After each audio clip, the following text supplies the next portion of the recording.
네, 여러분 안녕하십니까. 용감한 토크쇼 직설 임종윤입니다. 문재인 대통령과 트럼프 대통령 간의 9번째 한미 정상회담이 조금 전에 이제 끝나서 얘기가 하나씩 속보로 좀 나오고 있습니다. 문 대통령은 곧 열릴 북미 실무 협상에 기대감을 표명을 했고요. 3차 정상회담이 열리면 세계사적인 대전환의 계기가 될 것이다, 이렇게 큰 의미도 부여를 했습니다. 트럼프 대통령도 북한이 지난 2년 동안 핵실험 중단 약속을 지켰다면서 김정은 위원장과의 관계가 좋다, 이렇게 또 화답을 했고요. 지난 2월 하노이 회담이 결렬된 뒤에 북한이 지속적으로 요구해온 새로운 계산법에 대해서 미국은 또 새로운 방법이라는 말로 화답을 했습니다. 두 표현의 정확한 의미는 별개로 하되 이 북미 협상이 새로운 국면으로 접어들고 있다는 점만 분명해 보입니다. 더불어 도착 상태에 있는 남북 관계에도 뭔가 변화의 물꼬가 틀 수 있을지도 역시 주목을 해보겠습니다. 오늘도 전문가 세 분과 함께 한미 정상에서 논의된 내용도 좀 살펴보고요. 역시 중요한 거는 이제 곧 열릴 예정인 북미 실무 협상에서 어떤 의제들이 주로등이 될 것인지, 또 이른바 3차 북미 정상회담은 열릴 것이냐, 한미 관계, 남북 관계까지 쭉 오늘 폭넓게 얘기를 좀 해보겠습니다. 샵 3698 100원의 유료 문자, 여러분들 의견 계속 받고 있습니다. 오늘 오신 세 분 한 분 한 분 소개해드리겠습니다. 오른쪽으로 통일연구원 조한범 박사 나오셨습니다. 어서 오십시오. 예, 안녕하세요. 예, 왼쪽으로 봉영식 연대 통일연구원 박사 나오셨습니다. 어서 오십시오, 박사. 안녕하십니까. 예. 마지막으로 아주대 통일연구소 정대진 교수 나오셨습니다. 교수님 어서 오십시오. 네, 안녕하십니까. 예, 남북이래요. 죄송합니다. 이 한미 정상이 열리기 직전에 트럼프 대통령이 유엔 센터에, 유엔 본부에 도착을 해서 기자들과 만났습니다. 여기서 인터뷰를 살짝 했는데 일단 그 내용부터 좀 들으시고 본격적인 얘기 좀 들어가겠습니다. 트럼프 대통령은 유엔 본부에 도착한 뒤 김정은 위원장 관련 질문이 나오자 발걸음을 멈췄습니다. 잠시 조용히 해달라고 말한 뒤 한 기자가 김 위원장을 언제 만날 거냐고 묻자 곧 만날 수도 있다고 답했습니다. Quiet. Go ahead. When are you going to meet with Kim Jong-un? Could happen soon. How Could soon? happen soon. It could happen soon. 트럼프 대통령은 사흘 전에도 지난 3년간 미국에서 일어난 가장 좋은 일은 김 위원장과 매우 좋은 관계를 가진 거라고 말했습니다. 북미 실무협상 결과에 따라선 3차 정상회담도 할 준비가 돼 있으니 서둘러 협상 테이블을 차리고 적극적으로 대화해보자는 기대와 주문인 셈입니다. 트럼프 대통령은 오늘 종교의 자유와 관련한 유엔 행사를 주재한 자리에서도 각 나라의 종교 자유 침해 사례를 거론했지만 북한에 대해선 지적하지 않았습니다. 트럼프 대통령은 한국 시간으로 오늘 밤 유엔 총회 연설에 나서는데 미국 언론들은 이란과 함께 북한 문제도 언급할 것으로 예상하고 있습니다. 특히 북한 관련은 꼬마 로켓맨이라며 김 위원장을 조롱했던 재작년 연설과는 사뭇 다른 내용이 될 거라는 게 외신들의 전망입니다. 예, 정상회담이 지금 속보가 계속 나오고 있습니다. 일단은 몇 가지 좀 말씀을 드려보면 북과의 70년 적대 관계의 종식에 대한 의지를 좀 재확인했다, 이런 얘기가 좀 나오고 있고요. 싱가포르 합의 정신을 적극적으로 지지한다, 이 얘기도 좀 나와 있습니다. 방위 분담 관련해서 좀 합리적인 수준의 어떤 그런 협상을 했으면 좋겠다라는 의지를 문 대통령이, 트럼프 대통령이 표명했다는 얘기도 있고요. 계속 뭐 나오니까 중간중간에 속보로 여러분들 전해드리면서 좀 어쨌든 앞에서 좀 3차 정상회담 얘기가 나왔기 때문에 그 얘기부터 먼저 좀 오늘 토론에 물꼬를 좀 트는 질문으로 좀 세 분한테 드리겠습니다. 조한범 박사님한테 여쭤볼까요? 3차 정상회담 얘기, 트럼프 대통령이 뭐 계속해서 의지를 표명하고 김정은 위원장도 뭐 만나는 데서는 뭐 큰 이의는 없는 것 같은데 어떻게 보세요, 전망은? 일단 양 정상은 이제 만날 의지가 굉장히 크고요. 지금 이제 3차 정상회담이라고 하는 용어에도 조금 몇 가지 의미가 숨어 있는데요. 왜요? 지난 6월 30일 날 분명히 김정은 위원장하고 트럼프 대통령하고 만났죠. 50분 이상 회담을 했어요. 오늘 문재인 대통령이랑 만난 시간이랑 큰 차이가 없어요. 그러네요. 그러면 그것도 회담이거든요. 그런데 지금 공식 용어로 우리도 그렇고 미국 측에서도 3차라고 용어를 쓰고 있거든요. 예. 그 얘기는 지난번 판문점에서는 합의된 사항이 없다는 얘기죠. 그러니까 일종의 동력을 확보하는 차원의 어떤 그 회동이었지. 사실 두 정상이 만나서 단독 회담을 했거든요. 그렇기 때문에 굳이 3차 회담이라고 용어를 정했다는 얘기는 네. 사실은 여러 가지가 숨어 있죠. 뭐냐면 지금 큰 흐름은 6.12 싱가포르 정상회담, 길게는 예. 짧게는 하노이 이후에 양측이 실무적으로 협상을 도출한 게 전혀 없거든요. 그렇죠. 그런데 양측 최고 지도자는 탑다운 방식으로 계속 협상을 할 의지를 밝히고 있고 실무진에서는 합의안을 도출한 적이 없거든요. 그러니까 이번에도 이번 큰 흐름을 보면 630 판문점 회동도 있었지만 지난번에 최선희 부상의 언급이 중요하거든요. 9월 9일 날 예, 얘기죠. 9월 9일 날 뭐라고 말했냐면 예. 9월 하순경에 협상을 하겠다. 그런데 이번에도 낡은 셈법을 가지고 나오면 안 된다. 이 화법이었거든요. 예. 근데 그 이전까지는 북한의 모든 화법은 뭐냐면 새로운 셈법을 보여줘야만 나가겠다는 거였거든요. 근데 지금은 이제 나갈 테니까 새로운 셈법을 보여달라는 거거든요. 이 얘기가 어떤 의미가 있냐면 지금 물밑 접촉에서 이견이 좁혀져서 만난 게 아니고 이제 다시 만나서 이견을 좁히겠다는 거거든요. 그러니까 양측 다 시간에 쫓겨서 성과 도출이라고 하는 어떤 의혹 때문에 협상을 시작을 하지만 예. 그러나 지금 과거의 디테일의 악마, 즉 하노이에서 돌출됐던 양측 간의 입장차, 또 길게는 싱가포르 이후에 북미 간의 입장차는 사실은 좁혀진 건 아니라는 거죠. 그렇기 때문에 이번 회담이 대화 재개, 그러니까 교착 국면에서 대화 국면으로 넘어가는 데는 청신호지만 그러나 실질적인 실무 협상에서 합의안을 도출하는 네. 여부, 이것이 3차 북미 정상회담을 가는 여부는 아직은 두고 봐야 되는 거죠. 그러면 실무 협상 결과에 따라서는 3차 정상회담이 열릴 수도 있고 안 열릴 수도 있다. 예, 이 좀 더 말씀이시죠? 길어질 수도 있죠. 알겠습니다. 예. 봉 박사님 어떻게 네, 전망하세요? 두 가지를 이야기하고 있습니다. 이제 트럼프 대통령이 그 유엔에서 기자가 김정은 위원장과 언제 만날 겁니까 했을 때 It could happen soon. 곧 열릴 수도 있다, 이루어질 수도 있다 이렇게 얘기했는데요. 쿠드가 들어갔군요. 예, 쿠드라가 들어간 것은 김정은 위원장 이미 친서를 보내서 만나고 싶다는 의향을 그렇죠. 백악관에 전달했기 때문에 네. 벌써 절반은 이루어진 거죠. 그런 차원에서 나도 만날 의향이 있다는 것이지 트럼프 대통령과 김정은 위원장의 제3차 정상회담이 뭐 조속한 시일 내에 꼭 일어나는 것을 트럼프 대통령이 확인하는 발언이었다. 이것은 너무 앞서가는 해석이라고 저는 봅니다. 이럴 수도 있다. 이런 트럼프 대통령이 제일 잘하는 것은 이제 대중의 관심을 계속 끌어서 유지하는 그렇죠. 것이거든요. 그렇죠. 저번 6월 30일 판문점에서 전격적인 회동도 그렇지만 그런 효과를 염두에 두고 한 발언으로 봐야지 트럼프 대통령이 김정은 위원장을 곧 만날 것이라고 확실히 이야기했다. 이렇게 해석하는 것은 우리 정부가 만약 그것에 기대를 해서 정책을 수립한다면 좀 이제 여러 가지 문제가 생기지 않을까 이런 우려의 말씀을 드리고 네. 두 번째는 또 한 번의 이제 조급한 마음이 어디서 드러났냐면 이제 조한문 박사님께서 이야기하셨지만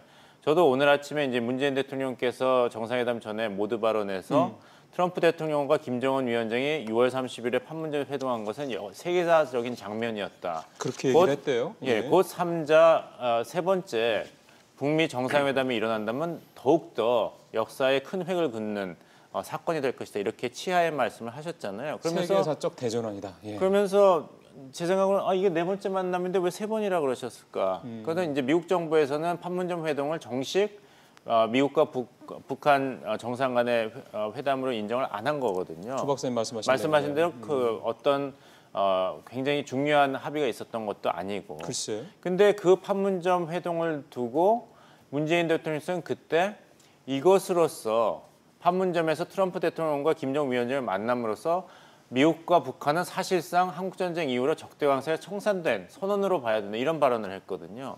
지난 6월 30일 예, 판문점 회동 이후에. 때. 근데 그 문 대통령의 이런 해석을 미국도 북한도 받아들이질 않았어요. 그러니까 한국 정부가 또다시 너무 이렇게 스핀을 많이 걸려 그런다면은 오히려 중재자로서의 어떤 신뢰성이 높아지는 것이 아니라 더 저하될 수 있기 때문에 현실의 정확한 분석에 기반한 중재자 역할 그리고 북한과 미국에 대한 외교를 구사해야지 될 것입니다.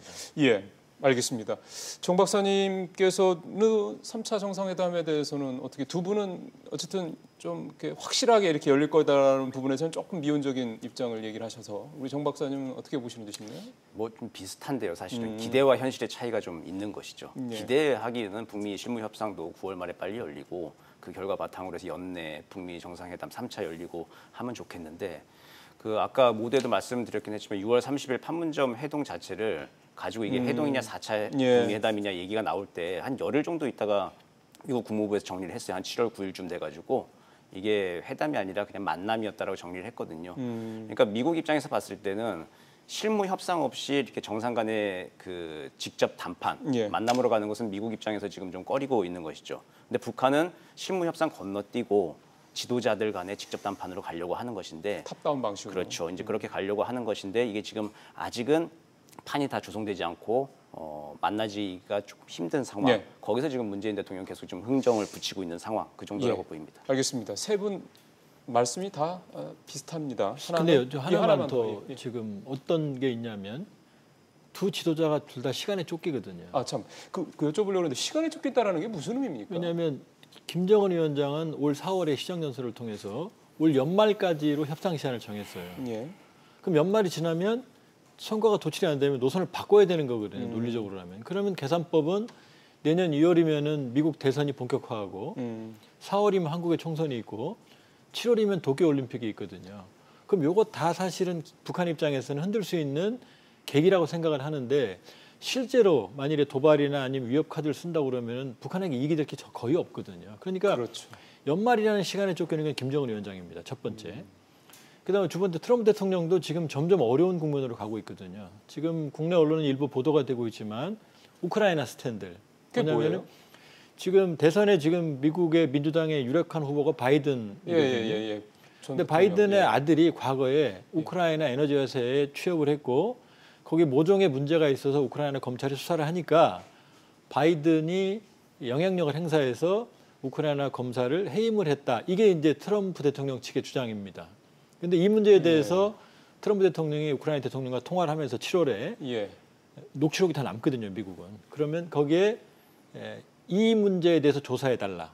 우크라이나 대통령한테. 예. 그러면 우크라이나가 가려운 부분, 그러니까 우크라이나와 미국 정상회담, 그다음에 군사차관 2억 5천만 불 문제를 해결해 주겠다라고 하는 내용을 얘기했고 그 내용을 미국의 정보 관계자가 알 수 있는 사람이 감찰 고발을 한 사건이에요. 지금 내용은. 근데 이게 사실은 굉장히 큰 사건입니다. 미국에서는. 러시아 거의 스캔들이 이제 잠잠해졌는데 우크라이나 스캔들이 새로 이게 만들어진 셈이군요. 러시아 스캔들하고 연관이 돼 있어요. 아, 그래요? 러시아 스캔들의 뿌리가 우크라이나에서 정보가 넘어갔는데 그 우크라이나에서 정보를 넘긴 사람들까지도 알려달라라고 발언을 했고 그게 지금 그 녹취록에 남아 있다는 거거든요. 그러니까 지금 민주당에서는 1년밖에 대선이 안 남았기 때문에 그동안 탄핵에 대해서 역풍 때문에 지금 조용히 했었는데 이제 공개적으로 탄핵을 얘기하기 시작을 했거든요. 그러니까 실제로요? 사실은 러시아 스캔들이 2탄이 지금 벌어지고 있거든요. 그러니까 트럼프 대통령은 사실은 7월부터 이미 이 사태를 감지하고 있었던 거죠.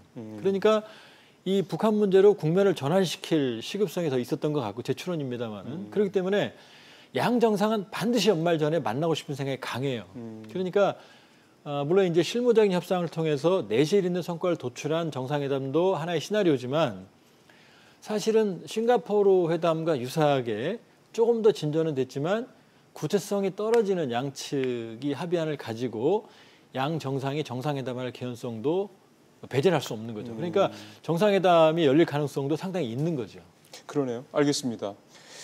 우크라이나 스캔들 얘기까지 우리가 좀 우리 시청자분들께서 좀 생각하시는 폭에 넣어 두시면서 전체적으로 좀 앞으로의 북미 관계, 이 남북 관계 관련된 부분까지 쭉 좀 이해를 하시면 도움이 될 것 같은데 그럼 본격적으로 이제 실무 협상 얘기를 좀 들어봤으면 좋겠습니다. 조금 전에 이제 한미 정상회담에서 나온 얘기 중에 하나가 아까 뭐 70년 종전 의지를 확인했다는 것도 있겠지만 사실은 또 싱가포르 합의 정신을 좀 유효하다라고 또 양 정상이 얘기를 했다는 내용도 있거든요. 그래서 싱가포르 얘기를 잠깐 했으면 좋겠습니다. 정 교수님, 싱가포르 때 합의된 게 4개 항이 있었죠. 어떤 것들이었습니까? 그 북미 관계 정상화가 첫 번째고 두 번째가 그 한반도 평화체제 구축, 세 번째가 완전한 비핵화, 네 번째가 미군 유해 송환 이렇게 4개 기둥이 있는데 예. 이게 순서가 사실 북한이 원하던 순서대로 이렇게 됐던 겁니다. 노동신문에 그 당시 조판을 비워놓고 아마 김정은 위원장이 출발한 것으로 추정이 되는데 네. 이게 합의가 되자마자 바로 노동신문이 바로 보도를 했거든요. 노동신문이 이제 김정은 위원장이 가기 전도 그렇고 거기 간 후에 북미 정상회담 후에 직후에 보도 내용에 보면은 얘기했던 그 순서대로 사실은 합의문의 순서가 이루어져 있습니다. 네. 그러니까 북미 관계 정상화라고 하는 게 가장 북한이 원하는 거죠. 첫 번째고. 그렇죠. 신뢰를 구축하고 북미 간에 이제 더 이상 싸움 날 일, 미국이 특히 북한을 칠 일이 없다라고 하는 게 북한 입장에서 안심이 돼야 이제 나오겠다. 그게 확실한 고리가 평화협정, 평화체제인 예. 것이죠. 그게 법적으로 완성이 되어야 하는 것이고 그러고 나면 이제 완전한 비핵화가 되겠다라고 하는 것인데 우리는 이걸 다 포괄적으로 동시적으로 쭉 갔으면 좋겠는데 북한 같은 경우는 그걸 단계적으로 좀 그렇죠. 비핵화까지 갈 때 단계적으로 좀 풀어갔으면 좋겠다라고 하는 점에서 좀 웅크리고 좀 있는 것인데 어쨌든 이 합의문이 있는 거하고 없는 거하고는 또 차이가 있습니다. 이것 자체도 없었으면은 이정표나 방향이 없는 거잖아요. 그럼 완전 교착이고 멈춰서 있는 건데 어쨌든 잠깐 멈춰서 있더라도 이렇게 이정표와 방향이라고 하는 게 북미 사이에 있다. 그럼 이 관계로 가자라고 하는 이야기할 수 있는 거리가 있다는 거, 근거가 있다는 점에서는 매우 긍정적으로 평가가 되고요. 예. 그리고 이제 북미 관계의 정상화 그리고 한반도 평화 체제 그 사이로 가는 길에 첫 번째 단추를 이제 북미가 좀 깰 수만 있다면은 연말에 좀 속도는 좀 날 수 있지 않을까. 불가침 선언 등등. 예. 불가침 선언 사실 옛날에 다 나왔거든요. 2005년도 9.19 공동성명에도 있었고 그 전임 정부에도 계속 또 있었는데 김정은 위원장은 트럼프 대통령의 불가침 선언을 또 원하는 것이죠. 예, 바라는 구두 거겠죠. 플러스 이제 또 아마 행동까지도 원할 텐데 그것도 차차 또 이야기를 할 기회가 있을 것 같습니다. 예.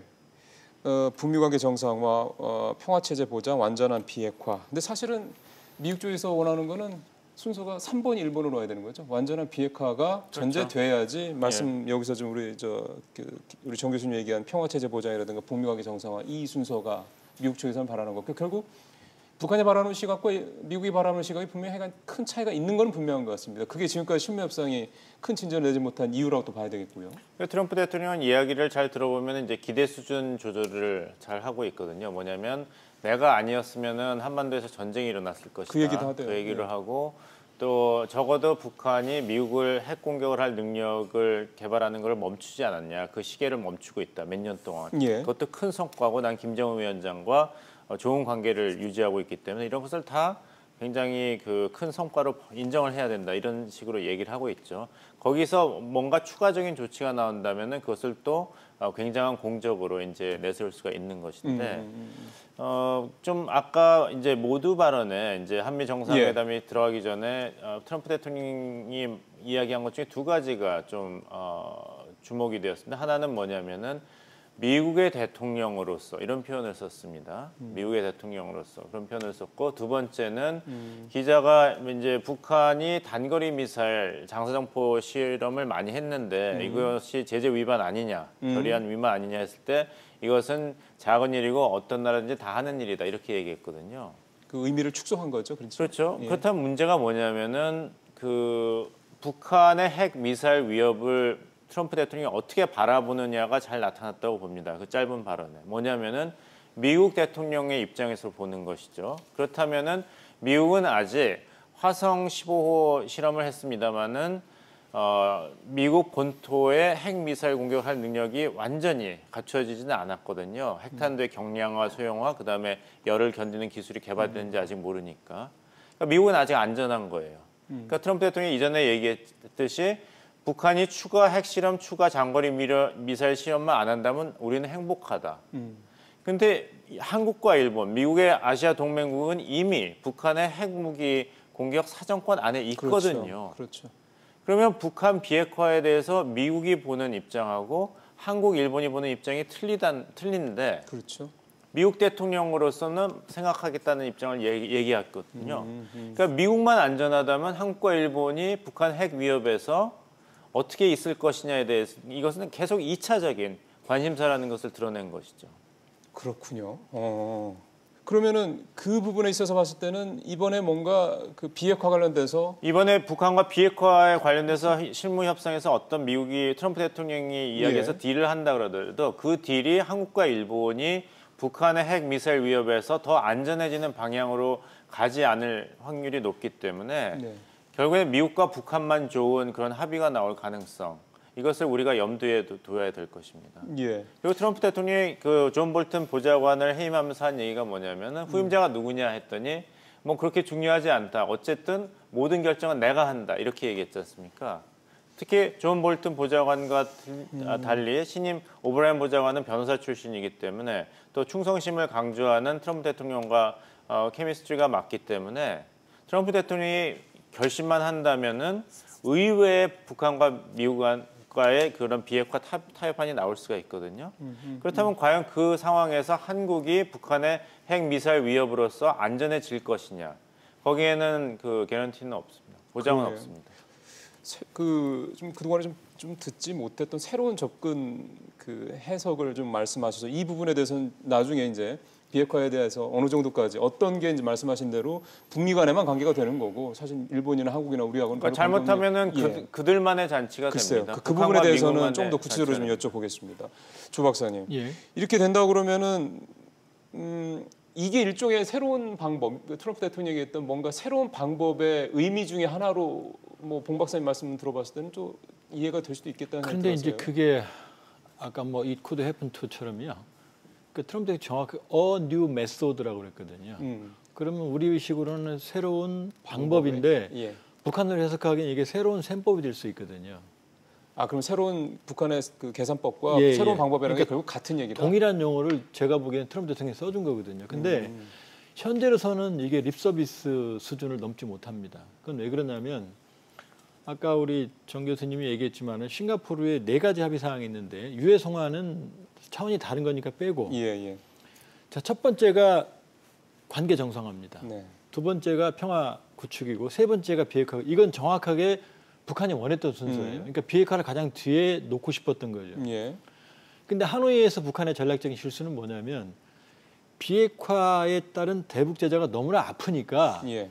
앞부분을 생략을 하고 그냥 비핵화를 내가 파격적으로 영변은 파격적이거든요. 사실은 기술적으로 보면 뭐 이론이 있을 수 있지만 그러니까 제재 해제를 해달라 그랬더니 이게 지금 충돌한 거거든요. 미국은 그걸 해줄 수 있는 상황이 아니거든요. 지금.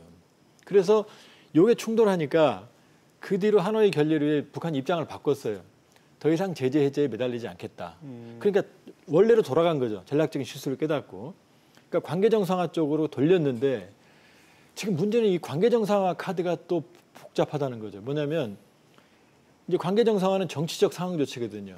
제재 해제는 경제적 상황 조치고. 그러니까 경제적 상황 조치가 어려우니 예. 그러면 원래 싱가포르 우리 전략대로 관계 정상화 평화 쪽으로 돌리겠다라고 체제 보장으로 갔는데 이게 몇 가지 딜레마가 있습니다. 첫 번째 뭐냐면 연락사무소 정도는 미국이 주는데 별 문제가 없어요. 평양이에요. 그럼 이제 종전선언이 있거든요. 예. 그다음에 불가침이 있는데 첫 번째 불가침은 미국 역사상 미국이 그 어떤 국가에도 불가침을 해준 적이 없습니다. 그러니까 북한에만 예외적으로 해주기가 어렵죠. 아까 예를 들어서 옛날에 소련이 그럼요. 이런 데도 예, 그럼 없었고. 미국의 전략입니다. 어. 그걸 깨기는 어려워요. 첫 번째.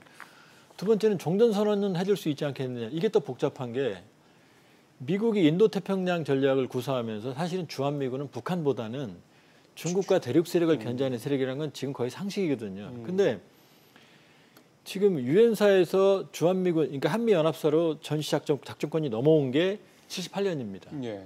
왜냐하면 그때 평화적인 분위기가 생기니까 평화협정이 체결되면 유엔사가 해체되니까 이걸 미국이 가져간 거거든요. 근데 지금 전작권 환수 조치에 따라서 다시 한미연합사에서 한국군으로 넘어오게 돼 있거든요. 그래서 미래연합사가 그렇죠. 미래연합사라는 건 만들어지잖아요. 사령관이 예. 한국군 대장이 되고 부산으로 미군 대장이 사령관이 되는데 되고, 예. 그럼 작전권이 없어지거든요. 그렇죠. 그러니까 미군은 다시 명목군인 유엔사를 살려서 네.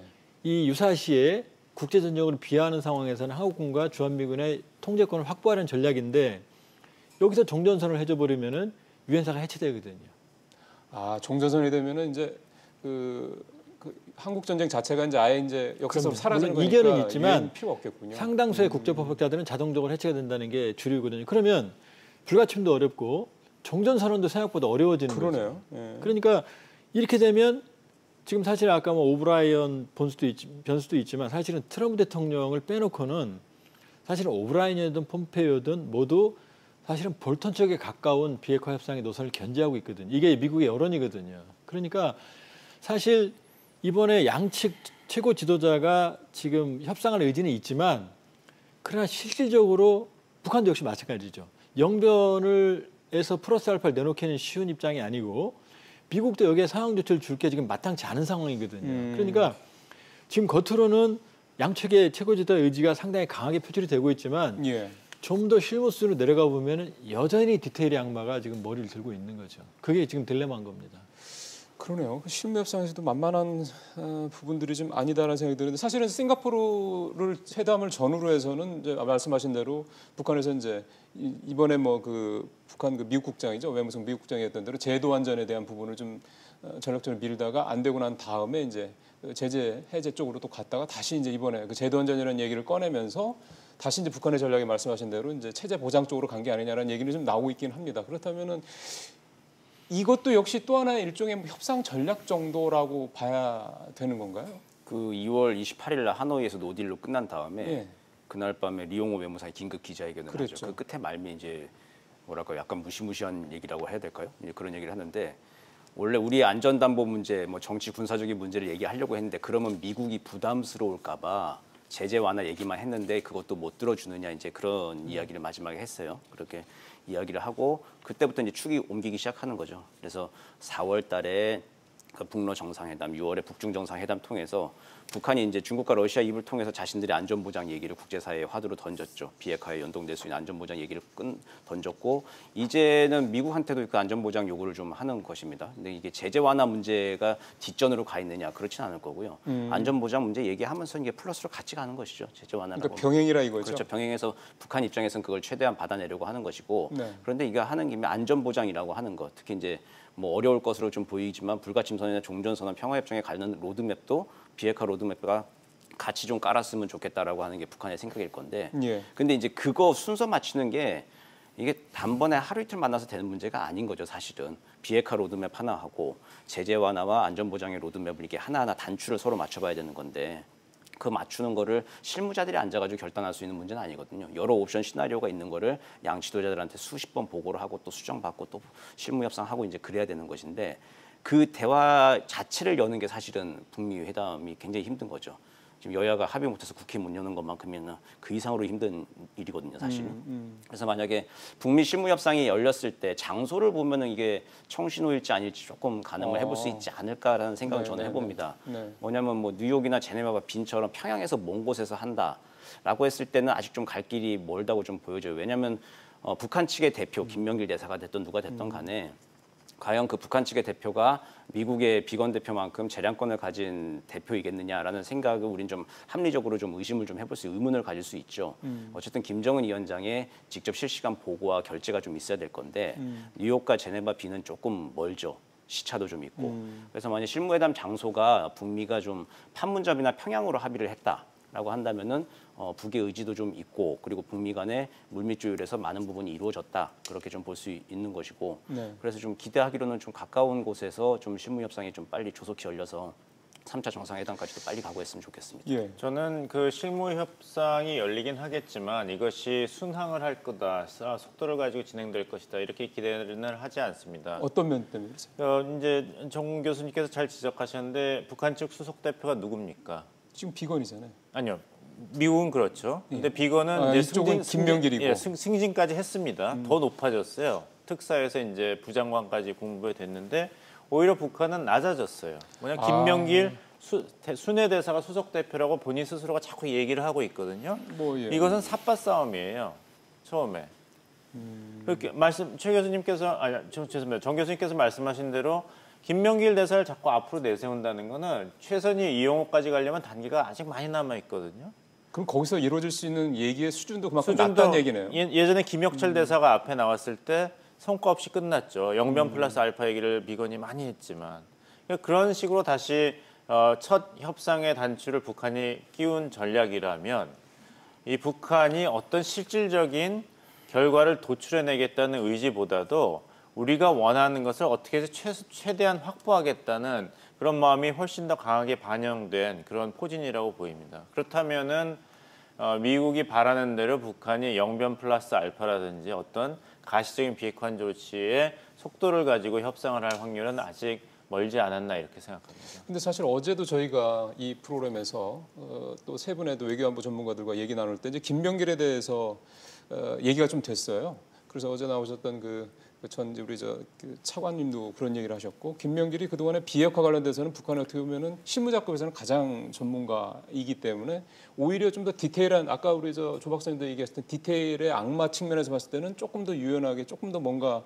진전이 있을 수 있다 이런 사실 얘기를 했거든요. 물론 기대감이긴 하지만 조금 이제 우리 봉 박사님하고 다르게 해석을 한번 해보면 지난번 하노이 회담 전에 비건 대표가 방북을 했죠. 예. 방북을 해서 그 결과를 우리 측에 이제 알려줬는데 뭐 그건 뭐 대부분 공개가 됐습니다. 그때 비건 대표가 한 얘기가 비건 대표는 앉아 있고 그러니까 비건 대표는 전권을 가지고 간 거죠. 거기서 뭐 미국으로 뭐 비문은 있지만 그러기 쉽지 않거든요. 정권을 가지고 갔어요. 근데 김혁철은 수시로 들락날락거리면서 회담을 했다는 거거든요. 그건 뭐냐면 김혁철이 뭐 리용호나 최선희 거치고 이건 아니었을 거고요. 직접 김정은하고 위원장하고 직보하면서 회담을 했을 거거든요. 그러니까 김혁철 통전부 라인이 김혁철보다는 사실은 기술적인 측면으로 본다고 그러면은 사실은 김명길 그 순회대사가 훨씬 앞섭니다. 그러니까 상당히 아주 디테일한 부분들을 모두 알고 있기 때문에. 그렇다고 그러니까 지금 근데 이제 그 순서를 보면 김명길이 있고 그 위에 최선희가 있고 리용호가 있고 김정은이 있는데 최선희가 직보 체제이기 때문에 김명길, 최선희, 김정은으로 갈 수가 있어요. 이런 복잡해지죠. 근데 이런 그림이 있지만 실제로 만일에 평양에서 회담을 하게 된다 그러면 장소가 중요하죠. 평양에서 하게 된다 그러면 우리가 이제 김정은 위원장의 의중을 알 수 있는 거죠. 가장 실질적인 전문가를 앉혀놓고 직접적으로 자기가 지휘하면서 실무적인 협상을 하겠다라는 건데 문제는 오브라이언입니다. 이 오브라이언이라고 하는 물론 이제 오브라이언이 지휘를 한다 그러면 문제가 되지만 비건이 과거처럼 전권을 가지고 간다 그러면 사실은 이제 아주 디테일한 부분에 실무 협상을 하겠다는 어떤 그런 의지가 읽히는 대목이죠. 근데 만일에 여기서 오브라이언 보좌관이 개입을 한다 그러면 여기 복잡해지는 거죠. 그런데 오브라이언 보좌관이 이런 비핵화나 이런 부분에 대해서 아는 전혀 없습니다. 전혀 없고요. 두 번째 안보 전문가도 아니고 안보 자문을 한 적이 있죠. 변호사 출신이고 첫 번째는 비핵화에 대해서 문외한이고 두 번째는 한국 문제의 문외한입니다. 그렇기 때문에 이런 그림이 가능하죠. 트럼프 비건, 그다음에 김정은, 김명길, 그리고 그림은 평양 정도. 이렇게 된다 그러면은 뭔가 만들어내겠다는 의지가 강한 그림으로 보여질 수가 있죠. 예. 사실은 저희가 새로운 북한이 지난 9월 9일 날 얘기가 지난 9월 초에 나왔던 그 새로운 계산법에 대한 이 새로운 단어. 물론 뭐 9월에 나온 건 아니긴 합니다만 전에 나왔습니다. 그다음에 트럼프 대통령이 언급한 새로운 방법. 이렇게 이제 새로운이라는 단어를 앞세운 이 표현들이 자꾸 나오면서 사실은 이제 우리 쪽에서도 아마 우리 시청자분들도 아마 그런 기대를 가신 분들이 많으시겠습니다만 교착 상태에 있던 북미 관계가 뭔가 신협상이 시작되는 걸 비롯해서 3차 정상회담 등등 해가지고 뭔가 좀 진전되지 않겠냐 기대감이 사실은 큰 게 사실인데요. 지금까지 말씀을 들어보면은 새로운이라는 단어가 있긴 한데 새로운 거에 대해서 뭐가 새로운지에 대해서는 참 이게 뭔가 손에 딱 잡히는 게 없네요. 그렇다면은 만나서 새롭게 뭘 하겠다라는 자세만 새로워진 건지 아니면 기존의 북한의 이를테면 지속적인 그 단계적 비핵 문제, 비핵화 문제에 대해서 미국이 좀 기존의 포괄적인 어떤 비핵화 문제, 그러니까 한 번에 끝내자라는 이 소위 말하는 빅딜에서 한 걸음 물러날 수 있는 건지에 대한 이 기대감, 이게 과한 건 이 부분을 좀 얘기를 좀 해봤으면 좋겠습니다. 그 권정군 국장이 내놓은 담화에 보면 북한의 의도가 그대로 들어 있습니다. 첫 번째는 뭐냐면 권정군 국장은 미주 국장입니다. 북한 외무성 미국 국장이죠. 과거에 최선희가 했던 자리인데요. 꽤 센 자리입니다. 외무성 안에서는. 정확하게 최선희 다음에 권정군 국장이 보면은 이렇게 말했거든요. 제도 안전과 잘 안 쓰는 표현이거든요. 이건 체제 보장입니다. 이걸 에둘러 말한 거. 그다음에 우리 앞에 놓인 장애물 그랬거든요. 그거는 제재죠, 제재. 이 두 가지이고 그다음이 중요한 게 실현 가능한 것부터 단계적으로 해결해 나가자 그랬거든요. 예. 그 얘기는 뭐냐면 결국 단계적인 해법을 제시하고 결국 자기들이 내놓은 영변 수준에서 합의를 하자라는 내용이 지금 들어있거든요. 플러스 알파가 여전히 아니고. 예, 그런데 트럼프 대통령은 이미 하노이에서 영변 갖고는 안 된다고 얘기를 했기 때문에 분명히 영변보다는 앞선 영변보다 더 받아냈다는 것을 받아내야 되는 거고 북한의 입장에서는 그냥 영변을 준 것 정도로 일단 모양을 만들어야 되는 거고요. 북한은 말했던 제도 안전과 장애물 중에서 둘 다 모두 받아야 되거든요. 그러니까 이 조합을 만들어내는 게 바로 새로운 셈법이고 일단 트럼프 대통령도 뉴 메소드, 새로운 방법이라고 말했으니까 그 부분을 논의하겠다라고 하는 입장에는 의견의 일치를 본 것 같아요. 근데 문제는 미국에서는 지금 이미 하노이에서 영변은 트럼프 대통령이 거부했고 그다음에 영변은 식상한 메뉴예요. 그동안 이미 너무나 많은 영변이 지금 폐기돼서 북한이 약속했기 때문에 그러니까 요 정도 수준에서 합의를 해온다고 그러면은 미국 내에서 사실은 환영을 못 받고요. 두 번째 국면 전환도 안 되고 그렇죠. 당연히. 김정은 위원장도 영변을 내놨는데 뜨뜻미짓한 제재 해제도 안 되고 연락사무소 정도만 가져간다고 그러면은 상징성은 있지만 북한 인민들이 잘했다고 박수치기는 어려운 상황이거든요. 그러니까 이 새로운 셈법과 새로운 방법이 의지는 강하지만 실제로 그 컨비네이션을 양쪽이 만족할 만한 아주 흡족하진 않지만 어느 정도 만족할 만한 컨비네이션을 만들어내는 건 지금 굉장히 어려운 과제에 있는 거죠. 그러면은 북한이 뭐 그 말씀을 하셨으니까 북한이 알파를 내놓을 여지, 그다음에 미국이 그거에 대한 상응 조치를 내놓을 여지는 별로 없다고 보시는 거예요? 실무적으로 들어가면 있긴 있습니다. 뭐냐면 지금 동결이 가장 시급한 과제거든요. 그러니까 미국이 원하는 건 동결, 모든 핵 프로그램의 동결. 그러니까 북한이 말하는 건 모라토리움이거든요. ICBM과 핵실험을 중단하겠다. 이건 지키고 있어요. 그런데 핵 프로그램은 돌리고 있거든요. 그렇죠. 그러니까 모든 핵 프로그램을 동결한다는 동결, 그다음에 비핵화에 대한 범위 설정, 그다음에 스케줄, 그다음에 영변을 내놓으면은 미국은 받겠다는 거예요. 주류도. 그런데 이걸 다 주기 어려우니 동결 정도는 준다 그러면은 미국이 받을 가능성이 있는데 문제는 이 동결에 신고도 들어가거든요. 그러니까 제가 뭐 개인적인 하나의 시나리오는 포괄적인 동결. 그러니까 신고는 안 들어가는 거죠. 그러니까 뭐뭐뭐의 구체적인 내용은 없대.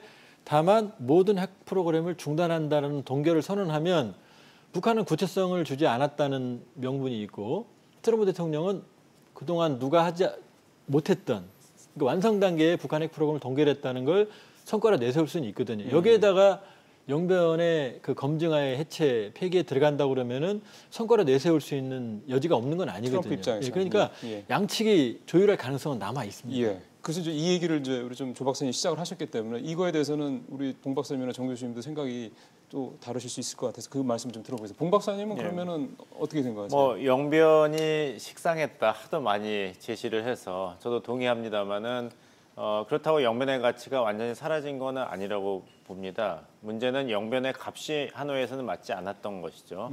왜냐하면은 영변을 제시했을 때 북한이 요구한 것은 2016년 3월 이후로 유엔 안보리 결의안, 즉 대북 경제제재 5개를 없애라 그랬거든요. 그러니까 그것은 너무 심하다는 것이 이제 트럼프 행정부의 결정이었고 그래서 노딜로 끝난 것이죠. 네. 바꿔 얘기한다면 영변이 그렇게 뭐 가치에 대해서 여러 가지 얘기가 있을 수는 있겠습니다만 아주 가치가 없는 건 아니거든요. 단지 북한이 불렸던 가격이 너무 높았던 것이죠. 그 말을 뒤집은다면 만약 북한이 영변의 가격을 낮춘다면은 영변을 중심으로 한 어느 정도의 스몰 딜도 이번에는 미국과 북한도 한번 고려해 볼 수 있다는 것이죠. 그러니까 그동안 미국이 계속 주장해왔던 빅딜에서 미국도 그렇죠. 한 걸음 물러설 수 있다. 그러니까 이제 어느 음식 평론가 분이 댓글 공격을 많이 받았는데 백종원 요리사를 공격했다 그래가지고 어떻게 이렇게 함부로 폄훼를 하느냐 그랬는데 그분 얘기는 뭐냐면 내가 백종원 요리사의 요리를 미슐랭 별 3개 이런 요리라고 얘기한 게 아니라 먹음직하다. 그때 먹을만하다. 그런 면에서 높이 평가한다. 이렇게 얘기했거든요. 그러니까 우리가 영변에 대해서도 그렇게 생각할 수 있을 것 같아요. 이게 무슨 뭐 수라상은 아니지만 이제 먹음직한 거는 아직 가치가 있습니다. 대신에 가격을 잘 정해야 되는 거거든요. 그러니까요. 그게 구체적으로 뭘까요? 그게 구체적으로 제가 볼 때는 금강산과 개성입니다. 그러면은 뭔가 남한 측에서도의 어떤 그런 중재자 역할과도 연계가 또 되네요. 그렇죠. 문재인 대통령은 중재자 역할을 다시 하고 싶어 하시죠. 그래서 수보 회의에서도 말씀을 하셨잖아요. 우리가 할 수 있는 것은 다 하겠다. 그 언사는 하노이 정상회담 전에 하셨던 말씀하고 굉장히 비슷합니다. 그때도 말씀하셨죠. 만약에 북미 간의 타결에 도움이 된다면 금강산 관광 재개와 개성공단 재개도 미국이 적극적으로 카드로 활용해라. 김정은 위원장도 신년사에서 언제든지 그렇죠. 하겠다 던져줬죠. 얘기했고요. 예. 근데 이제 트럼프 대통령 입장에서도 지금 결실을 조금이라도 내려면 영변을 받을 만도 하죠. 하지만 가격이 너무 높은 가격을 하면은 하노이 때 한 이야기랑 충돌이 되고 국내 정치에서도 비판을 받으니까 대신에 한국이 제한적인 경제 제재 해제를 한다 그럴 때 미국이 반대를 하지 않는 것이죠. 그렇다면은 미국 입장에서는 유엔 안보리 결의안을 철회한 것도 아니고 또 미국의 행정명령 13687, 13722, 13810 이것은 그대로 놔두면서도 명분이 쓰거든요. 그러면서 북한을 한번 테스트해보는 것이죠. 그러니까 영변 대 한국이 주도하는 남북 간의 경제협력 프로그램의 재개 이 정도를 미국이 묵과하거나 지지하는 이런 식으로 결말이 될 그런 가능성도 있습니다. 그러니까 알파를 못 얻는 대신, 그러니까 영변 플러스 알파에서 알파를 못 얻는 대신 미국은 북한은 종전선언도 할 필요 없고 연락사무소 설치할 필요도 그렇죠. 없고. 연락사무소도 이제 카드로 집어넣을지 안 넣을지 모르겠는데 연락사무소 설치보다는 이 아까 이제 조 박사님께서 잘 얘기하셨는데 그 외무성 미국 담당 국장이 얘기한 게 제도 안전을 불안하게 하는 위협을 제거해야 된다 그랬잖아요. 장애와 위협을 제거하자. 근데 미국이 불가침 선언을 할 수는 없고 주한미군 철수는 너무 먼 이야기고 그렇죠.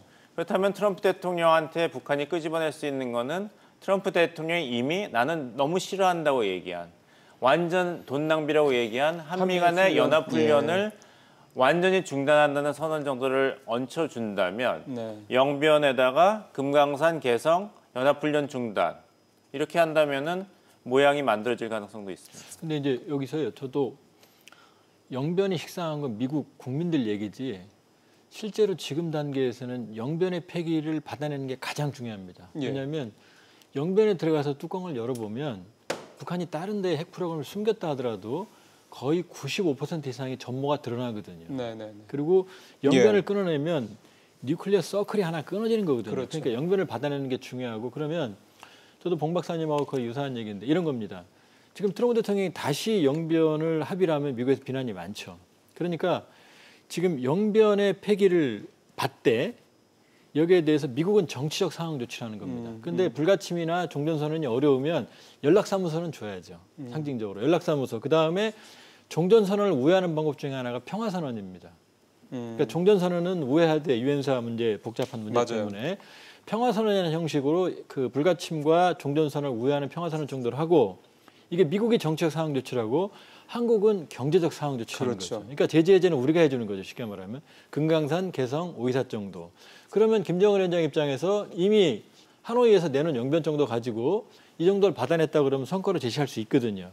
그리고 봉 박사님 말씀대로 트럼프 대통령 미국 입장에서는 우린 제재해 준 것도 없고 돈 들어가는 그 정제 지원한 것도 없고 군사훈련은 뭐 어차피 중단하기로 한 거니까 이게 사실은 초기적인 컨비네이션입니다. 이 조치에서 우리 역할이 있는 거죠. 거기부터 시작을 하자. 그렇죠. 그래서 이제 결국 완전한 비핵화의 최종 목표라는 데까지 가는 거다. 그러니까 지금까지 계속 문재인 대통령의 언급을 보면 개성공단 금강산에 대한 의지, 유럽까지 말씀하신 게 바로 이 초기 합의를 만들어내기 위해서 우리가 역할을 하겠다는 거였거든요. 그 봉 박사님 말씀 아까 하신 것도 참 동의를 하는데 근데 이제 가격 면에서는 아직 조금 이견이 좀 있을 것 같아요. 어떤 면에서? 그러니까 북한 입장에서 봤을 때 영변을 개성공단과 금강산 관광 정도로 좀 내주기에는 북한 입장에서는 너무 크다. 그렇죠. 싸게 하는 싸게 거죠. 헐값을 처분하는 거다. 그래서 북한 입장에서는 아마 개성공단과 금강산 관광 재개와 함께 영변 핵 폐기에 대한 초기 단계 도입 정도이지 이제 시작 출발점 있지 않습니까? 그 정도까지는 북한은 아마 받아들일 수 있을 것 같습니다. 그럼 그거는 일종의 알파로도 볼 수 있는 거네요? 그렇죠. 알파라기보다는 영변이라고 하는 게 지금 기준이잖아요. 지금 그러니까 영변 폐기가 기준이니까. 영변 핵폐기 기준 봤을 때 다시 한번 우리가 정리해 보면은 북한은 영변 핵폐기가 최종값, 최종 목표죠. 거기까지예요. 근데 미국은 영변 플러스 알파라고 하는 걸 얘기를 해놓고 있는 하는 상황에서 개성공단과 금강산 관광 제재와 영변 전체를 맞바꾸기에는 북한 입장에서 움직이기 굉장히 힘들고 다만 이 초기 로드맵에 북한이 처음에 이제 북한 미국으로부터 받을 안전보장과 플러스 제재 완화의 일부분으로서 좀 얘기 시작할 때 단계의 첫 가격의 시작가로서는 좀 맞겠다 생각은 좀 있습니다. 근데 영변까지 갈 때까지는 어쨌든 북한도 제재 완화 하나라도 더 받아내기 위해서 굉장히 많은 노력을 하겠죠. 그렇게 가는 로드맵들을 지금 만들어야 되는 건데 그게 좀 일단은 좀 쉽지가 않은 것이고 또 중요한 문제 하나가 플러스 알파 문제인 것 같아요. 영변 플러스 알파를 우리가 얘기하는데 플러스 알파가 뭔지에 대해서 지금 공식적으로 뭔지 좀 잘 모르겠거든요. 그거에 대해서 얘기 그동안 많이 나왔던 건 하노이 때 트럼프 대통령이 봐라, 니네 이런 거 있더라. 우리가 위성으로 찍으니까. 그래서 김정은 위원장이 되게 놀랬다. 이 정도가 그 플러스 알파에 대해서 그렇죠. 이제 그게 플러스 알파 이게 영변이라고 하는 거는 영변 핵시설이라고 봤을 때는 미래 핵의 전부죠. 거의 계속 만들어냈어요. 근데 지금 현재 핵물질이 있고 과거에 만들어 놓은 게 있지 않습니까?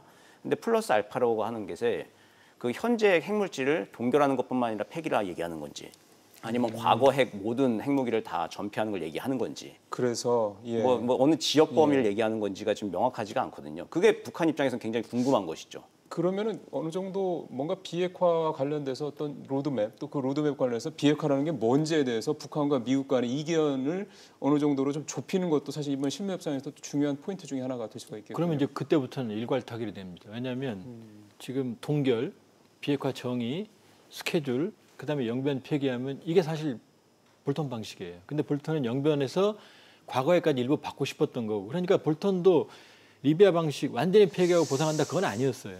그러니까 여러 가지로 나누되 스케줄을 그러니까 지금 로드맵을 달라는 동결, 거. 그다음에 개념정의 로드맵 잡고 그다음에 초기에 확실하게 과거의 일부까지 받으면 그때는 받겠다는 거였거든요. 그러니까 지금 단계적 접근을 볼턴이 거부한 게 전혀 아닙니다. 그러니까 초기에 과연 어디까지 받느냐, 양측이. 북한은 뭘 내놓고 미국은 뭘 내놓는지가 지금 하노이에서 충돌했던 거고 그걸 셈법을 다시 계산하는데 그러니까 그런 거죠. 북한은 영변을 내놓고 가능한 많이 받겠다는 거고 트럼프 대통령은 영변 갖고는 부족하니 더 내놓고 덜 주겠다는 게 충돌하고 있고 그러니 우리 정부에서는 미국이 주는 게 부족하다면 어차피 남북관계는 우리가 가져가야 되니까 우리가 역할을 하겠다. 이 3자가 지금 계속 사실은 협의를 하고 있는 거죠.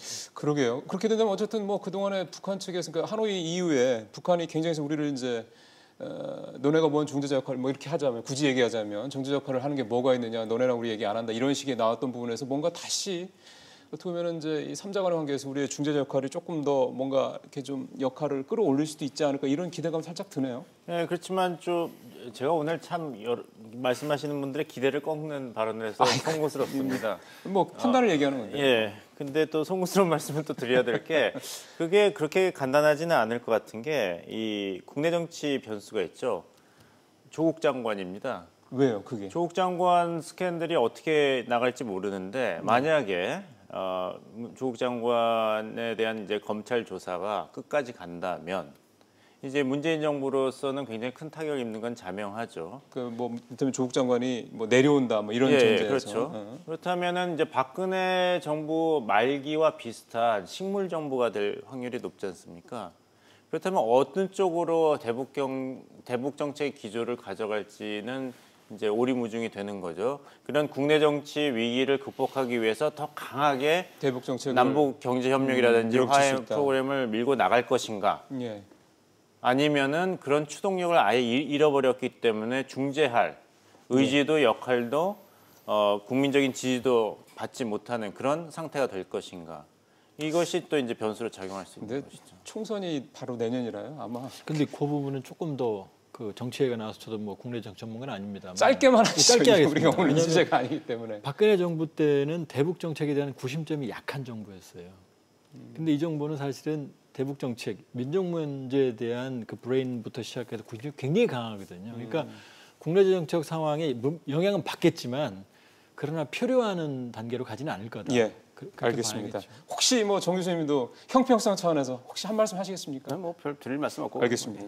예, 그럼 이제 다시 이제 저희 원래 하던 얘기로 돌아와서 지금 이제 결국 그럼 이번 실무 협상에서 논의될 내용들이 뭐가 될 것이냐, 뭐 포괄적이냐, 아니면 기존의 단계적 이런 부분을 뭐 일단 미국이 북한의 요구를 받을 것이냐 등등 여러 가지 얘기를 나눠봤는데 지금 저희가 나왔던 얘기들을 간단하게 좀 정리를 해보면 미국에서는 플러스 알파까지 꼭 안 갈 수도 있고 대신 덜 내놓을 수 있다라는 측면, 그다음에 북한에서도 영변 이상 뭐 안 내놓을 수도 있다라는 측면.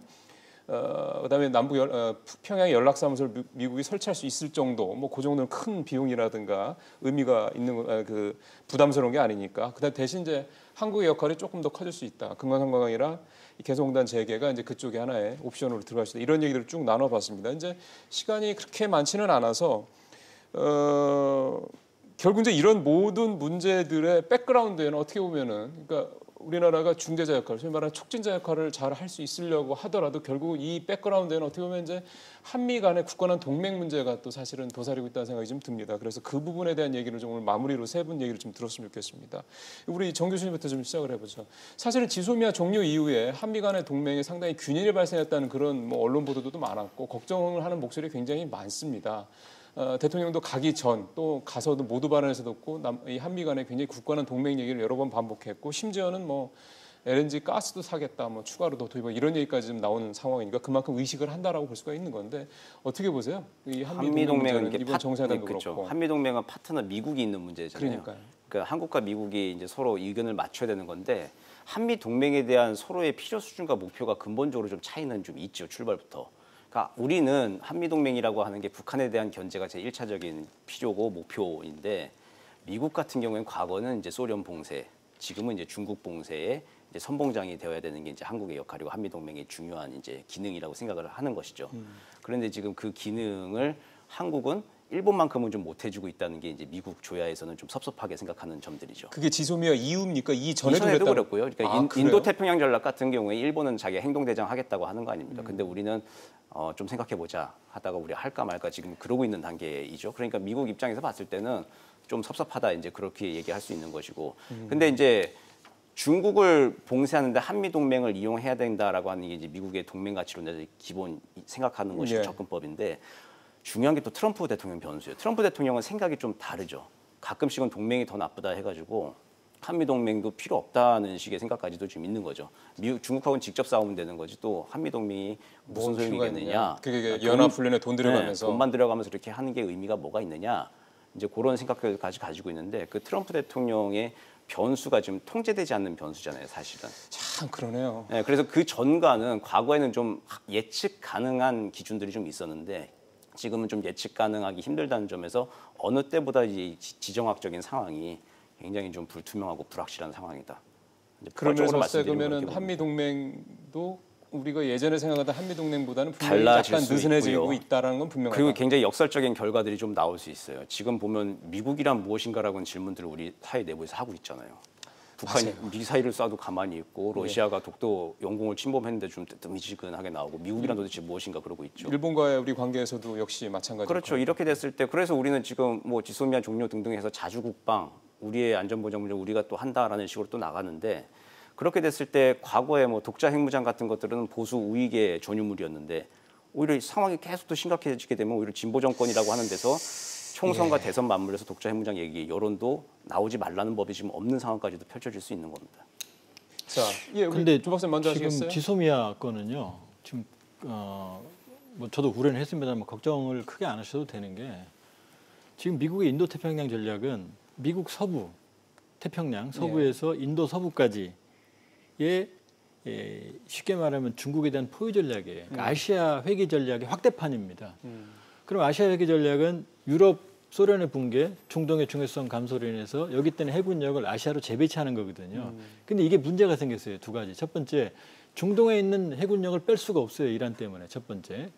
두 번째, 미국의 예산 문제로 인해서 지금 중국을 포위하는 인도태평양 전략에 충분한 해군력과 공군력을 확보하기가 미국이 어려워요. 그래서 그게 돈 얘기도 많이 하는 거예요. 그래서 미국 태평양, 인도태평양 전략의 마지막 결론 부분에 보면 뭐냐면은 동맹 강화, 동맹과의 네트워크 강화입니다. 그건 뭐냐면 아시아 측 동맹의 군사력을 활용을 해서 네. 미국의 부족한 전력을 채워서 지금 전략을 구사한다는 거.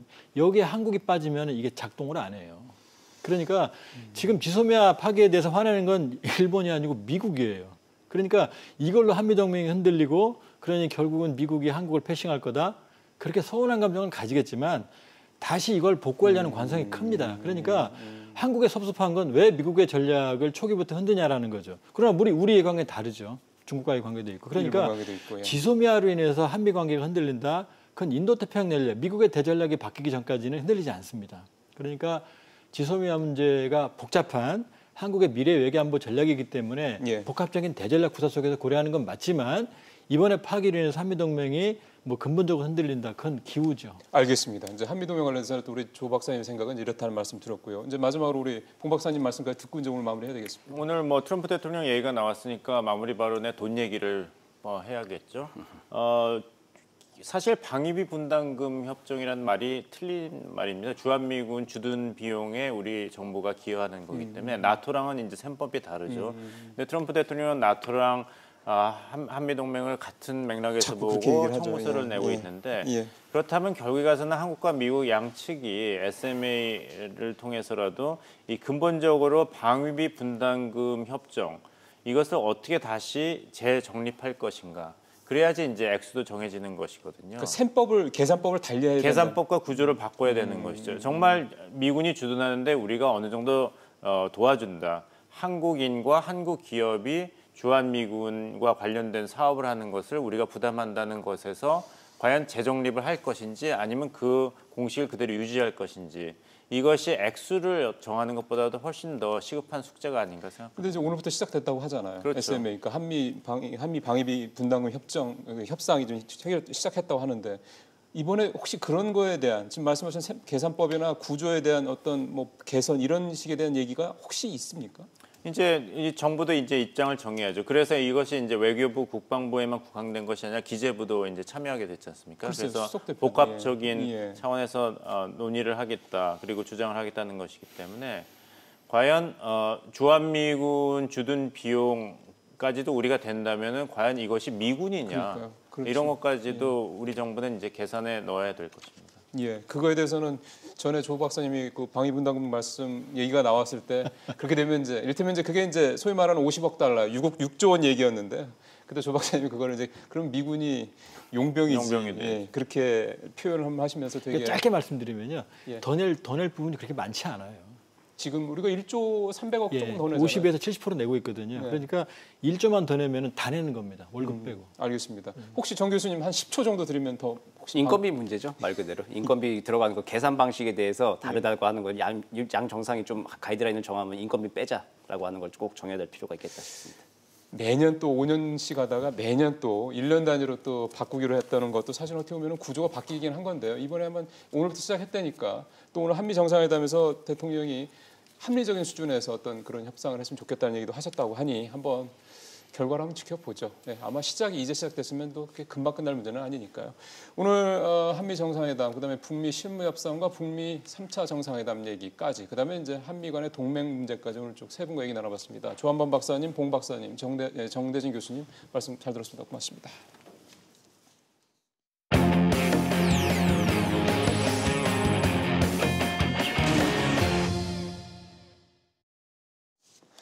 예, 검찰이 어제 조국 법무부 장관 서울 방배동 자택을 11시간 동안 압수수색을 했습니다. 현재 법무부 장관의 집을 압수수색한 건 사상 처음이죠. 검찰 수사가 조국 장관을 향해 가고 있다는 게 이제 분명해지고 있습니다. 세상 돌아가는 이슈 따라잡기 잠시 후에 화요일부터 목요일까지는 김수민 시사평론가와 얘기 나눠보겠습니다. 잠시 후에 뵙겠습니다. 조국 장관 자택 압수수색을 마친 수사관들이 상자를 들고 나옵니다. 조국 가족 PC 확보하셨습니까? 압수수색은 오전 9시에 시작해 11시간 만에 종료됐습니다. 검찰은 조 장관의 자택에서 컴퓨터 하드디스크와 업무 관련 자료 등을 확보한 걸로 알려졌습니다. 앞서 검찰은 조 장관 부인 정경심 교수의 부탁으로 자택 PC에 하드디스크를 교체했던 증권사 직원 김모 씨로부터 교체한 하드디스크 2개를 제출받아 분석해왔습니다. 검찰은 특히 당시 교체한 하드디스크에서 조 장관 딸과 품앗이 인턴 의혹을 받는 단국대 장영표 교수 아들의 서울대 공익인권법센터 인턴 증명서 파일을 발견한 걸로 알려졌습니다. 검찰은 이 파일이 해당 인턴 증명서 위조에 사용됐을 가능성을 집중 조사하고 있습니다. 어제 출근길에 차 안에서 압수수색 소식을 전해 듣고 과천 법무부 청사에 도착한 조 장관은 해당 의혹을 강하게 부인했습니다. 인턴십 관련 서류를 제가 만들었다는 오늘 보도는 정말 악의적입니다. 법적 조치를 취할 것을 심각하게 고민하고 있습니다. 조 장관은 부인 정경심 교수가 건강상의 이유로 조사를 받기 어려운 것 아니냐는 질문에는 이미 퇴원한 상태라며 검찰 소환에 응할 것이라고 밝혔습니다. 말씀드린 대로 김수민 시사평론가 나오셨습니다. 어서 오십시오. 네, 반갑습니다. 예, 참 이것도 참 안타까운 일입니다. 네. 검찰이 이제 어떻게 보면 직속 상관이죠. 법무부 장관의 집을 압수수색을 한다. 참. 이 관련돼서 오늘 나온 얘기를 좀 들어보니까 그 기사들을 보니까 실무진에서 이제 그 윤 총장한테 뭔가 확실한 정황이 있다라는 식의 네. 얘기를 했고 그래서 이제 총장이 오케이를 했다, 허가를 했다 이런 얘기가 나오더군요. 어쨌든 뭐 종합적으로 이 부분 얘기를 좀 시작을 해보죠. 어떻게 보셨어요? 일단은 뭐 초유의 일인 것이고 그러니까. 11시간이라는 시간은 그냥 양적으로 봤을 때는 비정상적으로 보이는 것도 사실입니다. 왜 저렇게 오랫동안 걸리느냐. 어쨌든 조그만 집일 뭐 아무리 커도 뭐 네. 3, 40평짜리 집일 텐데. 그렇습니다. 그런 의미에서는 굉장히 충격적인 일이었다고 볼 수 있겠고요. 근데 이제 지금 나오고 있는 얘기들을 좀 언론 보도라든지 이런 것들을 보면은 검찰의 일선 수사진들이 좀 심각하다라는 상황을 이제 윗선에 보고를 했다라는 보도도 있었고 한편으로는 이제 웅동학원 문제와 사모펀드 문제가 엮여 있었다.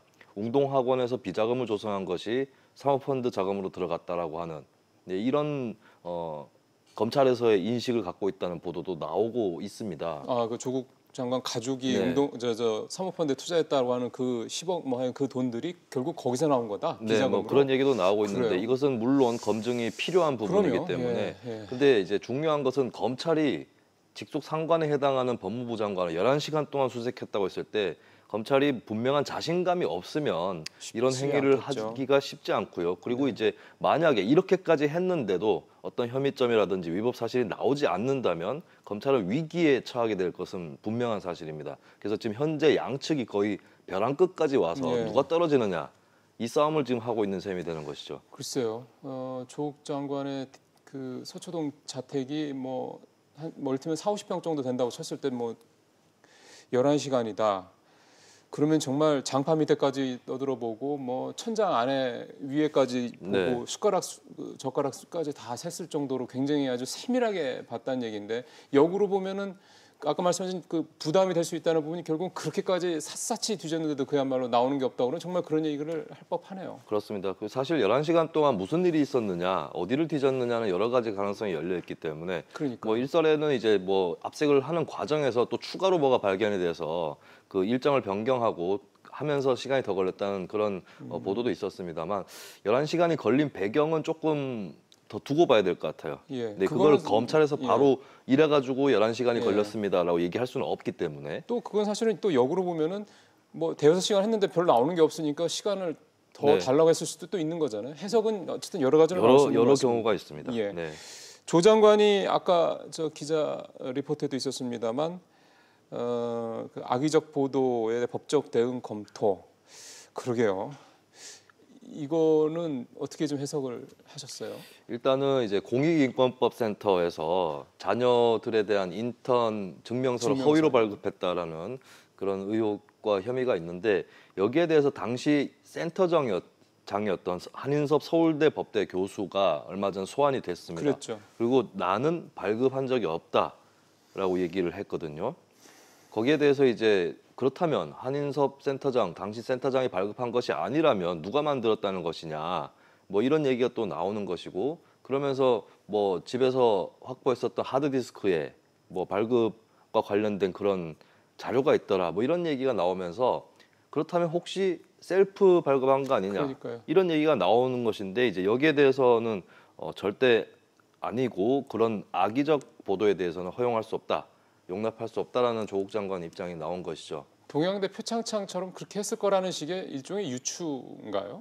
그렇죠. 유추 단계인 것이고 일단은 조국 장관이 당연히 부인을 하고 있는 그런 상황입니다. 그러니까요.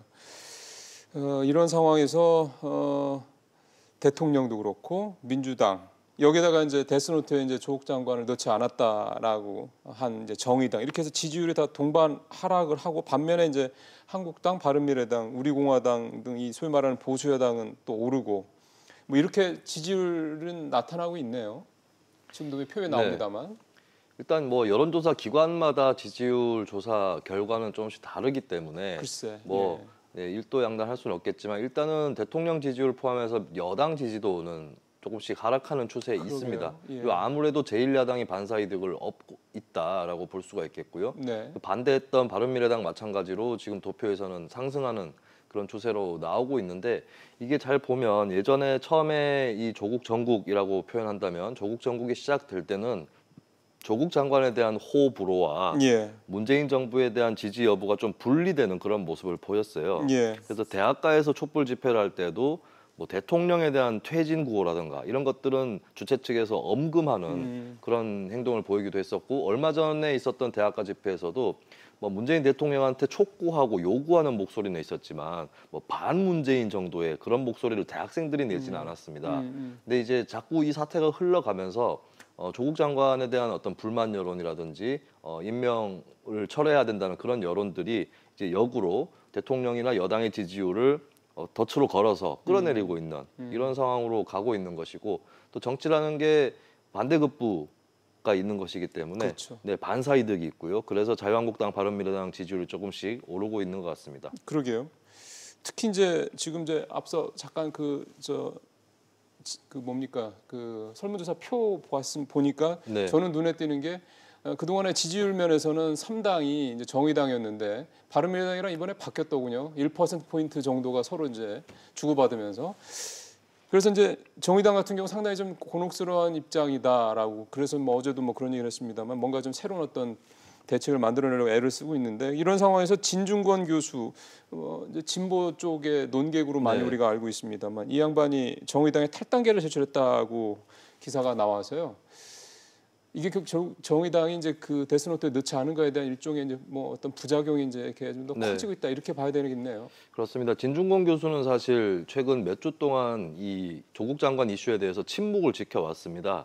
그리고 많은 사람들이 뭐 추측을 할 수 있었는데 조국 장관하고는 과거에 같이 활동도 어느 정도 했었던 예. 뭐 친구 사이라고 볼 수 있고요. 뭐 얼마나 친한지는 잘 모르겠지만 친구 사이인 걸 부정할 수는 없는 그 정도의 관계입니다. 그리고 조국 장관 배우자인 정경심 교수하고는 같은 대학교에 몸담고 있는 동료 관계거든요. 예, 예. 동양대에서 같이 몸을 담고 있죠. 그렇기 때문에 좀 침묵하는 것이 아니냐 이런 얘기도 있었던 것이 또 사실입니다. 예. 근데 이제 편을 적극적으로 들지 않고 침묵했었다. 이거는 한편으로는 조금 비판적으로 보고 있는 건가 이렇게 또 추정할 수도 있는 대목이었는데 사실은 뭐 본인이 SNS라든가 방송에서 직접 얘기한 것이 아니라 정의당의 탈당계를 냈다더라라는 소문이 퍼지면서 한 언론에서 인터뷰를 한 것이거든요. 그때 밝힌 게 이제 이 조국 장관 이슈 대응에 대해서 정의당이 실망했다라고 하는 진중권 교수의 얘기가 있었고 아까 전에 도표에서도 봤지만은 바른미래당 지지율하고 정의당하고 크로스가 이루어졌단 말이에요. 예. 근데 청년 세대를 포함해서 여러 사람들이 하는 말이 민주당에 실망했다. 뭐 조국 장관한테 실망했다. 하지만 난 자유한국당을 찍을 생각이 없다. 이런 층들도 제법 존재를 합니다. 그렇다면은 그 층들이 투표를 기권할 수도 있는 건데 그렇다고 내가 기권하지는 않겠다. 내가 정치에 관심이 있고 그리고 정치를 진짜 바꿔야 된다고 생각한다. 이런 여론이 있는데 바른미래당은 조금 그 여론을 주워갔다고 볼 수 있다면 정의당은 거기에 실패했다는 것이거든요. 여기에 대한 불만들이 정의당 지지층 사이에서도 있었고 특히 청년 당원들 사이에서 실제 했었습니다. 근데 진중권 교수가 네임드 당원이라고 할 수 있는 그 입장에서 이번에 나서게 된 것이죠. 그러게요. 이제 결국 이제 이런 부분들에 대해서 이제 사실은 계속해서 이제 청와대도 그렇고 민주당도 그렇고 뭐 심지어는 이제 정의당까지도 그런 국민들의 목소리를 확인을 한 셈이니 자기들의 판단과 결정에 대해서 이제 그거에 대한 이제 그 국민들의 마음을 돌릴 수 있는 대응책을 마련해야 되겠죠. 이제 그 부분들을 이제 앞으로 좀 지켜봐야 되는 거고요. 국민들도 지켜보실 거고. 그 역대 패스트트랙 2호였던 유치원 3법이 결국 논의도 못하고 본회의에 이제 패스트트랙이 올라가 있으니까 자동 상정이 됐습니다. 네. 근데 이게 사실은 아마 이제 워낙에 또 그 이후에도 여러 이슈들이 많았기 때문에 이제 우리 국민들께서 시청자분들께서 가만있어 봐, 그게 있었지, 언제였더라 이렇게 생각하시긴 할 때 상당히 그 당시에는 심각했잖아요. 그래서 네. 민주당 박용진 의원을 중심으로 해서 유치원 3법이 이제 나오고 했던 거였는데 이 결국 이제 자유한국당 쪽에서 계속 이제 반대를 하면서 여기까지 온 거 아니겠습니까? 그렇습니다. 작년 연말에 자유한국당 반대 속에서 민주당과 바른미래당이 절충안을 만들어서 패스트트랙에 태웠고 사실은 그때 유치원 3법을 패스트트랙에 태우면서 선거법이나 검경수사권 조정, 공수처법도 이것도 한번 태워볼까 하는 그런 계기가 된 것이거든요. 그러네요. 그래서 이 유치원 3법은 유아 교육 문제에서도 중요한 법이지만 20대 국회 운영에서도 굉장히 변곡점을 마련한 그런 법안이었습니다. 참고로 이제 유아교육법, 사립학교법, 그리고 학교급식법 이 세 가지를 이제 유치원의 어떤 회계 투명성이라든지 그렇죠. 어떤 공정하게 관리를 받는 그런 쪽으로 견인하는 법안이라고 볼 수 있는데 이게 근데 통과되기가 어렵지 않겠냐 이런 얘기가 자꾸 나와서요. 글쎄요, 저는 뭐 통과 가능성은 높다고 봅니다. 왜냐하면 지금까지 시간을 끌어온 것은 패스트트랙에서 의무적으로 보내야 되는 시간이 있는데 그 시간들이 다 이제 지나가는 것이거든요. 상임위 단계도 지났고 법제사법위원회 90일 단계도 지나서 본회의에 올라갔습니다. 그러니까 문희상 의장이 이 법안에 대해서 물론 자유한국당 반대가 있기 때문에 곧바로 상정하기는 대단히 어려울 수 있겠지만 언젠가는 올려야 되는 법이고요. 본회의로 올라가게 되면 과반수의 찬성이면은 의결을 하는 것입니다. 근데 이 법안을 만든 것은 민주당과 바른미래당이 같이 만든 것이거든요. 그러면 양쪽만 그렇습니다. 찬성하면 되네요. 네, 그리고 정의당, 평화당, 대한정치연대 등등이 이 법안에 반대할 이유가 아무것도 없어요. 그렇죠. 그렇다면은 저는 이게 본회의 표결만 간다면 이것은 통과 가능성이 대단히 높다. 뭐 민주당, 바른미래당 내에 일부 의원들이 반란표를 행사하지 않는 이상은 통과 확률이 높다고 볼 수 있습니다. 지금 총선 앞두고 반란표를 던질 민주당 의원들과 있을까 싶은데 국민들 눈이 무서운데 본회의에 자동 상정되면은 결국 투표로 가야 되는 거 아닙니까? 투표로 무조건 갑니다. 예, 그리고 한편으로는 유치원 원장이라든지 그 유치원 원장 모두도 아닙니다. 유치원 3법을 맞아요. 찬성하는 원장들도 있어요. 계시기 때문에 근데 반대하는 원장들의 눈치를 일반 국민의 눈치보다 더 보시는 그런 국회의원들이 있기 때문에 반대표 또 얼마나 나올지는 지켜봐야 되겠습니다. 그 표를 계산하시면 되죠. 눈치를 봐야 될 유치원 원장들 표가 몇 표인지, 그다음에 내 선거구에서 유권자들 표가 몇 표인지 그 계산해 보시면 금방 내가 어떤 선택을 될지 답은 나올 거라고 생각이 듭니다. 국회 얘기 하나만 더 해보겠습니다. 국정감사 때마다 사실 고질적인 이것도 뭐 흔히 말하는 적폐라면 적폐라고도 볼 수 있는 건데 이제 막 그 기업인들 뭐 어디 공무원들 막 이렇게 불러들여가지고 하루 종일 기다리게 하고 뭐 한 5분이나 채 묻지도 못하고 그냥 끝나고 하는 이런 경우들이 사실은 매번 국정을 또 반복이 됩니다. 많은 국민들이 그거에 대해서 그때그때 분개를 하시지만 결국 매년 반복되고 있고요.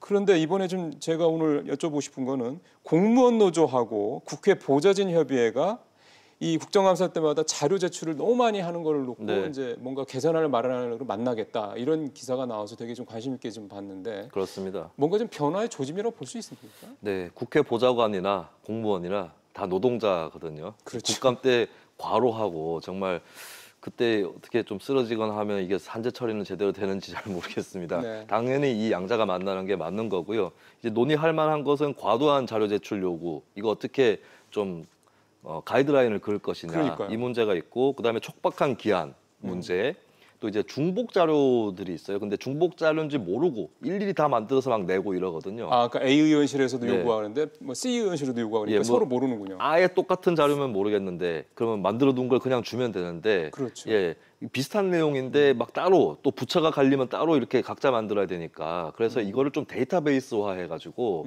확인을 좀 하고 난 다음에 이제 제출을 할 수 있는 그런 좀 시스템이 필요하지 않느냐 이런 이의 제기도 있었고요. 그리고 이제 지방 고유 사무까지 국회의원이 건드리는 건 좀 그렇지 않느냐. 그건 무슨 얘기예요? 그러니까 지금 국감을 하다 보면은 광역지자체라든지 이쪽 관계자들까지 출석을 시키고 또 자료 요구를 하거든요. 근데 광역지자체 공무원 입장에서는 광역의회에서도 행정사무감사를 합니다. 근데 왜 또 이 양쪽으로 시달려야 되는 거 아니냐. 일종의 이중 감사군요. 이중 국정감사군요. 그래서 이제 지방자치 사무 중에서 국가사무에서 위임된 거 정도는 우리도 감사를 받겠다. 하지만 지방 고유의 사무에 대해서는 좀 빼줘야 되는 것이 아니냐. 이게 지방 공무원들의 입장이었어요. 그리고 이번에 협의회도 보면은 보좌관 협의회랑 공무원 국가공무원 노조 말고도 이 광역지자체 공무원 노조 연맹도 같이 들어와 있습니다. 저는 이게 지금 말씀하셨던 그런 여러 가지 문제점들, 그다음에 기업인들 마구 부르는 문제들까지 포함해서 이런 국정감사와 관련된 여러 가지 이 폐해 부분들 계속 지적되었던 이게 어제 오늘 얘기 분명히 아니라고 말씀드렸고요. 근데 이번에 이렇게 공무원 노조하고 보좌관, 국회 보좌진 협의회 이렇게 같이 한다라는 거는 전례가 있었던 일입니까? 이렇게 만나가지고 하는 거는 좀 전례가 없었던 걸로 저는 알고 그러면은 있어요. 이렇게 만나서 이게 실질적으로 제도를 바꿀 수 있는 힘이 있느냐 여부가 저는 중요하다고 보거든요. 네, 그것이 이제 국회의원들이 이걸 들어줄 거냐 이게 문제인데 당장에 이번 국감에서 이게 개선될지는 조금 어려워 보입니다만 그래도 보좌관들이 실질적으로 자료 제출 요구를 직접 하는 건 보좌관들이거든요. 조금 자제할 수는 있지 않을까. 서로 우리끼리 뭐 조금 다른 입장에 서 있지만 둘 다 공무를 집행하는 사람들이고 서로의 처지를 뻔히 알지 않느냐 이런 교감은 나눌 수 있을 거라서 어느 정도는 개선될 수 있다고 보여지는데요. 근데 저는 좀 덧붙이고 싶은 것은 아까 제가 말씀드렸던 뭐 자료를 데이터베이스화 한다거나 뭐 이런 부분들 다 좋은 방안들인데 저는 궁극적으로 이 문제를 풀기 위해선 특정 시즌에 국감을 치르는 것 특정 시즌에 굉장히 자료 요청을 많이 하고 언론에 또 보도자료 많이 내는 것, 이 문화 자체가 바뀌어야 된다고 생각합니다. 국감이라는 행위는 1년 내내 한다고 생각하는 것이 국회는 행정부를 견제해야 될 의무를 항상 지니고 있거든요. 그렇다면 우리가 이제 벼락치기식으로 국감을 하지 말고 평상시에 공부를 열심히 하자. 이게 바로 이 국감 때의 과도한 노동 문제를 해결하는 궁극적 방법은 여기에 있는 것이 아닌가. 그렇게 좀 생각을 해볼 필요가 있습니다. 우리가 예산을 시민은 세게 하는데 그 쓴 예산에 대한 감사는 헐렁하게 한다는 얘기 한번 한 적 있었잖아요. 그러면 그렇게 해서 된 대안이 제시됐던 게 연중으로 계속해서 아예 특별위원회 비슷한 걸 만들어서 이렇게 계속 감사를 해야 된다 이런 얘기를 하셨었는데 그러면 결국은 이 국정감사라는 것도 뭔가 이렇게 계속해서 이슈가 있을 때마다 네. 좀 이렇게 분산시켜서 하자. 네, 국감 때만 하지 말자 이런 얘기가 되겠습니다. 국회의원들 가뜩이나 특히 20대 국회가 그렇습니다만 일하기 싫어한다는 얘기들이 많은데 그렇게 1년 내내 일하려고 할지는 모르겠습니다만 네. 그 공무원들이라든가 또는 기업인 입장에서도 차라리 그게 어떻게 보면은 나을 수도 있겠다 이런 뭐 생각도 잠깐 드는군요. 알겠습니다. 오늘 말씀 잘 들었습니다. 감사합니다. 자, 예, 지난 2월에 하노이 2차 북미 정상회담이 아무 소득 없이 결렬돼서 지난 7개월 동안 꼼짝도 못하던 북미 관계, 남북 관계 뭔가 새로운 변화가 나타날 수 있을지 기대가 좀 됩니다. 물론 너무 큰 기대를 갖는 건 무리라는 얘기 많습니다. 앞으로 실무협상도 열려야 되고 또 그에 따라서 3차 북미 정상회담이 열릴지 말지도 또 결정이 돼야 될 거고 또 남북 대화도 또 상당히 좀 아직은 앞에 좀 길이 좀 높아 보입니다. 북미의 근데 이 새로운 접근 방식은 그동안 계속 헤맸던 비핵화 입구를 찾는 데는 일정 부분 진전이 있을 거라는 기대도 하지만 또 가져봅니다. 일단 시작인데요. 일단 아직 날짜 또 장소가 잡히지 않았습니다만 앞서 전문가들 말씀 들으신 대로 어느 곳에서 일테면 평양이 될지 어디가 될지에 따라서도 상당히 좀 미리 조금 유추해 볼 수 있다는 점에서도 관심 있게 앞으로 있을 북미 실무 협상을 좀 기대를 해봐야 될 것 같습니다. 직설 마치겠습니다.